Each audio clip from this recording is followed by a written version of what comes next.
আর্জেন্টিনার রোজারিওর এল প্রাডো কবরস্থানের চারপাশ জুড়ে থমথমে নীরবতা। সীমানা প্রাচীরের রেলিংয়ে ঝুলছে ভক্তদের হাতে লেখা বার্তা, শক্ত থেকলিও, আমরা তোমায় ভালোবাসি। পাশে শেষ শ্রদ্ধার ফুলের তোড়া।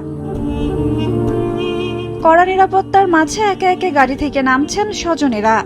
সেখানেই অশ্রুসিক্ত চোখে দাঁড়িয়ে লিওনেল মেসি, পাশে স্ত্রী আন্তোনেল্লা রোকোচ্চু। স্বজনদের জড়িয়ে ধরে বাকরুদ্ধ, সান্ত্বনা খুঁজছেন দুজনেই। অশ্রুসিক্ত বিদায় পর্ব শেষে স্বজনদের সাথে একসময় গাড়িতে উঠে নীরবে কবরস্থান ছাড়েন ফুটবলের এই মহাতারকা। বসুন্ধরা টিস্যু, অশুদ্ধতার বিরুদ্ধে এক বিন্দুও ছাড় নয়। রোজারিওর এই নিস্তব্ধ চত্বরটি সাক্ষী হল বিশ্ব ফুটবলের বিষাদময় এক বিদায় লগ্নের। দীর্ঘদিন ক্যান্সারের সঙ্গে লড়াইয়ের পর শুক্রবার রাতে ৬৮ বছর বয়সে মারা যান মেসির বাবা হোর্হে মেসি। বাবার মৃত্যুর খবর পেয়েই মায়ামি থেকে ব্যক্তিগত বিমানে এসেছিলেন ৮বারের ব্যালন ডি'র বিজয়ী। মেসির পুরো ক্যারিয়ার ও তার জীবনের সবচেয়ে বড় স্তম্ভ ছিলেন হোর্হে মেসি।